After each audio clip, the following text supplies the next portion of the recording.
أهلا بيكم يا أصدقائي. النهاردة موضوعنا عن بطل خارق حقيقي، بطل عايش معانا في كل حتة بس يمكن مش واخدين بالنا منه، وهو المادة. أيوة، المادة عندها قوة عجيبة جدا إنها تغير شكلها وحالتها، بالظبط زي أبطال الكوميكس. فيلا بينا بقى نكتشف أسرارها دي مع بعض. خلونا نفكر في سؤال بنشوف إجابته كل يوم تقريباً. إزاي مكعب تلج صلب ممكن يتحول لمياه سائلة؟ والأغرب كمان، المية دي بتروح فين لما نسيبها شوية ونلاقيها اختفت؟ كأن في سحر كده. هو ده بقى اللغز اللي هنحله مع بعض النهاردة. طيب عشان نعرف المادة بتعمل التحولات المدهشة دي إزاي، لازم الأول نكشف السر الكبير اللي وراها. السر كله هو الطاقة الحرارية. بالظبط كده. ممكن نعتبر الطاقة الحرارية دي زي البنزين اللي بيحرك كل التغيرات دي. يعني لما المادة تكتسب حرارة هي كده بتاخد طاقة، ولما بتفقد حرارة هي بتفقد طاقة. الموضوع كله ببساطة لعبة طاقة، أخد وعطاء. تمام. تعالوا بقى نبتدي الرحلة بتاعتنا ونتابع جزيء مية واحد بس. هنعتبر نفسنا لابسين نظارات مكبرة، وهنشوف إيه اللي بيحصل له بالظبط لما نبتدي نسخنه وهو لسه في حالته الصلبة، يعني حتة تلج. أول محطة بتقابلنا في الرحلة دي هي اللي بنسميها علمياً الانصهار. الموضوع بكل بساطة إن التلج لما بياخد أو بيمتص طاقة حرارية بيبدأ يسيح ويتحول لمياه سائلة، ودي تعتبر أول خطوة في مغامرة جزيء المياه بتاعنا.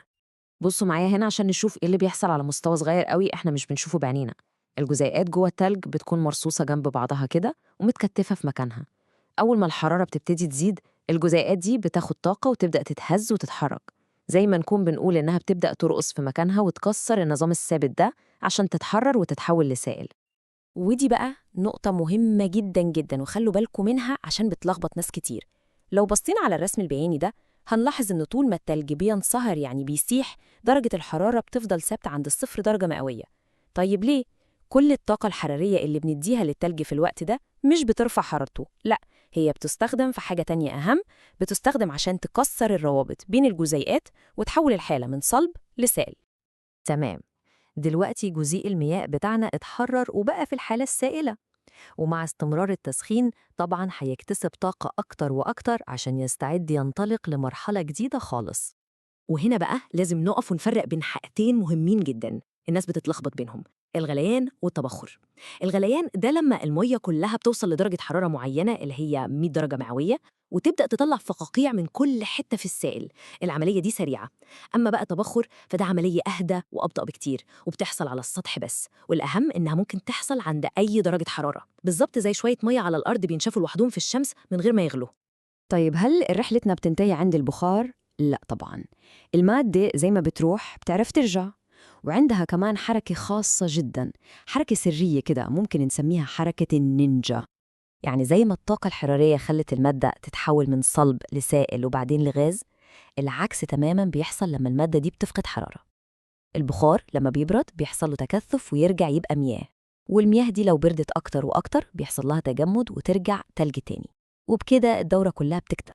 ونيجي بقى للحركة الخارقة اللي قلنا عليها، حركة النينجا، اللي هي اسمها العلمي التسامي.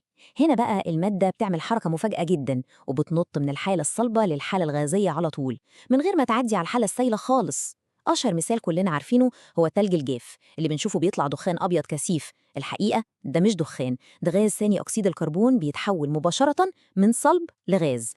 طيب كل الكلام العلمي ده مش مجرد حاجات بنقراها في الكتب وخلاص، لا، دي عمليات بتحصل حوالينا كل يوم وبنستخدمها في حياتنا بشكل مباشر.